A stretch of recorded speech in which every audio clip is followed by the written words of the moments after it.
agora para mais uma. Domingo, no caso já passou de meia-noite, mas em tese seria domingo 23 de novembro, são meia-noite e 5. Cara, hoje foi um dia bom. De manhã eu acordei um pouco tarde, eu me deixei dormir assim o tempo que eu precisasse. E eu acordei atrasado pra corrida. E aí eu acabei não indo correr e fui pra missa lá no Santuário São Judas Tadeu. Hoje eu tive uma missa em inglês. E aí eu também levei o meu medalhão de São Bento e o padre Giovanni benzeu o medalhão. E aí chegando na missa eu almocei. No caminho eu fui escutando o audiolivro do Lobo da Steppe.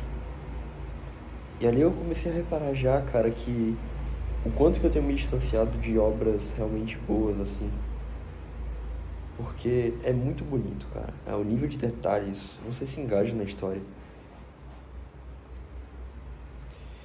Tanto que eu fui correr no final da tarde hoje e eu corri muito, passou muito rápido o tempo que eu tava correndo, que eu coloquei o audiolivro no ouvido e eu resolvi me concentrar, assim, sabe?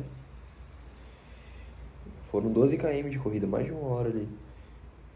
E passou muito tranquilo o tempo, cara. Passou rápido, assim, eu nem percebi o tempo passando. A riqueza de detalhes, a forma como a história é contada. Eu preciso ler mais livros, cara. Eu preciso ir pra esse tipo de conteúdo mais profundo, imergir mais nisso, né? E aí, enfim, eu cheguei da missa.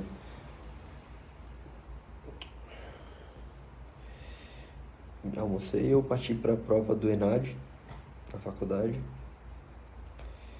E aí, fiz a prova lá, certinho, era basicamente um Enem, foi minha última prova estilo Enem, provavelmente da vida assim. Lotado de gente no prédio, cartão de resposta, toda aquela nostalgia. Fiquei lembrando assim da época de vestibular, foi legal lembrar. E aí, chegando de lá, eu fui direto correr. Foi quando eu tive essas reflexões. E aí, chegando em casa de noite, eu resolvi algumas coisas da faculdade. Eu fiz uma ligação com uma menina da FGV, da Liga de Empreendedores de lá, que ela me chamou pedindo ajuda em relação à liga de lá, para pedir ideias, compartilhar informação das ligas, enfim. E eu reparei o quão vulnerável eu tô também, cara, porque eu comecei a me reparar hoje na corrida, inclusive, assim, porque eu ia correr e eu não me concentrava direito, eu ficava olhando para as mulheres que passavam. E assim, era só tipo hábito, não era um olhar mal intencionado, eu só olhava assim e dizia, vou olhar na hora. Enquanto eu poderia estar simplesmente prestando atenção no áudio, sabe? Eu fiquei com isso na minha cabeça, o quão vulnerável a isso eu ainda tô. E essa menina da FGV que eu fiz a ligação hoje, ela era bem bonita, assim, bem legal. Não, eu claramente vi que... Não é que eu claramente vi, mas a, a chance de ter qualquer ponto de convergência é muito baixo comigo. Mas a minha atenção ela tá muito voltada pra isso, cara. Esse é o grande feedback, sabe? Enfim, eu terminei a ligação, jantei, pedi comida, pedi um hambúrguer de R$ 30 ali. Eu não senti que eu devia ter pedido. Mas, cara, hoje é domingo, vou pegar leve nesse quesito. E aí eu pedi. E, cara, fui assistir um filme. Finalmente fui assistir um filme. Eu fui assistir Meia Noite em Paris, filme que o Cauê tinha me recomendado. Cara, o filme é muito bom, muito bom. Eu gostei muito de uma fala do Hemingway no filme, que ele fala que o amor é um respiro da morte. Que a falta de coragem vem de não amar ou não amar bem, que no final são a mesma coisa. O verdadeiro amor te faz ter coragem diante da morte, enfrentar a morte de cabeça erguida. Eu achei essa ideia bem interessante, assim. Aí vai falar de uma forma bem lírica, quando você está fazendo amor com uma mulher, ou um verdadeiro com uma mulher, você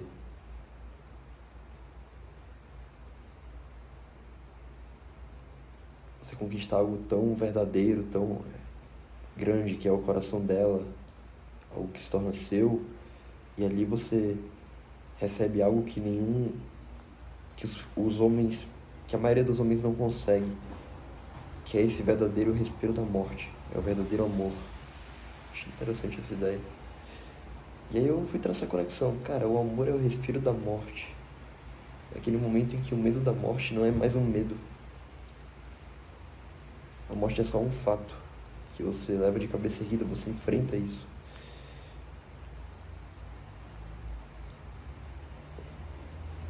E se a gente parar pra pensar, o amor, ele cessa, portanto, também a ideia de o tédio de ter e a ânsia de possuir.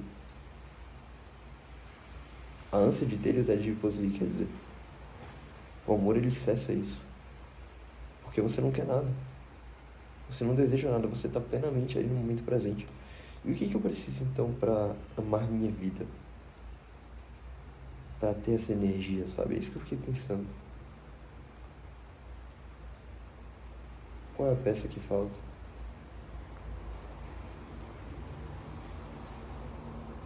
Evidentemente, ela é o presente, é viver o presente.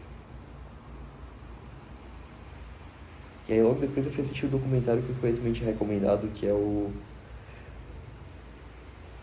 Solitário Anônimo, de um cara que decide simplesmente morrer. Ele se deixa numa praça com um bilhete de que ele não tem familiares, nada, que ele não quer ser identificado. Ele vai fazer greve de fome. E aí quando perguntam pra ele sobre o passado, ele diz que o passado é uma pilha de lixo. Uma montanha de lixo. Por que o passado é uma montanha de lixo? Fiquei pensando nisso.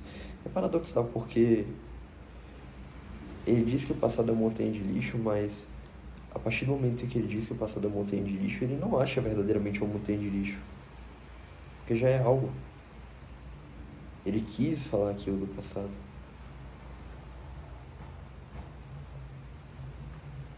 E talvez tenha um aspecto de que, no sentido de que o passado pode ser uma amarra para viver o presente de verdade. Mas eu não acho. Eu gosto de seguir a lógica da prudência. Na pintura do Rafael, a prudência tem o rosto de um velho atrás da cabeça, nos cabelos, que simboliza que é você integrar o passado para viver melhor o presente. E aí tudo isso se conecta com a ideia do Vinícius Lorenzetti, de amar a tua vida. O que eu preciso para amar a minha vida? Eu preciso aceitar a vida como minha. E como que eu aceito a vida como minha? Aceitando o passado. Aceitando a vida. Vivendo a vida. Vivendo o presente. Viver o presente é uma forma de amor.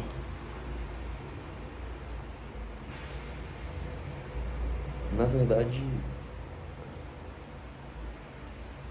o amor é viver o presente.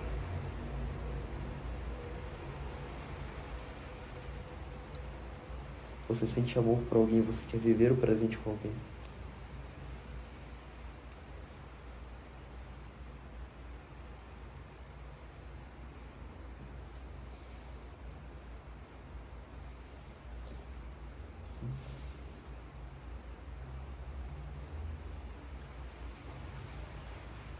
Enfim, são reflexões.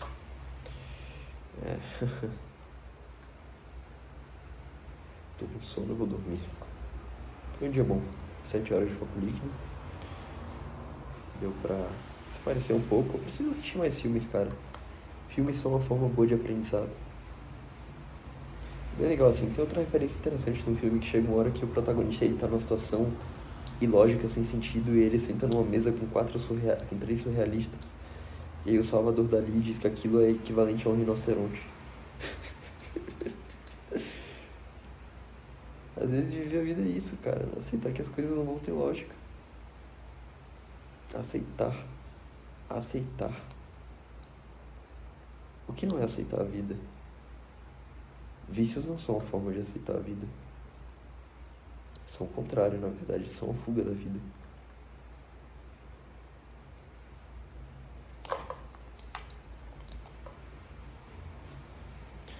Eu acabei entrando um pouco no sol sem perceber hoje, mas foi bem menor.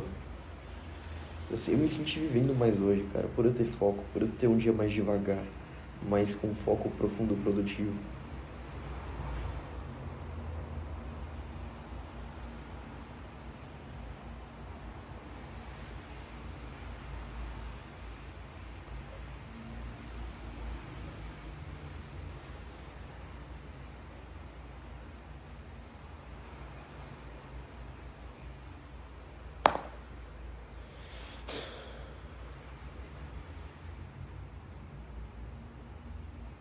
Preciso viver minha vida, cara.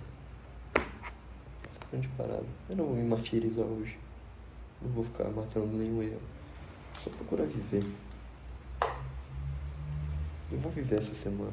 Eu vou colocar isso como uma intenção forte pra mim essa semana. Viver.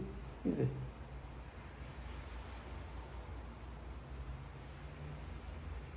Prudência.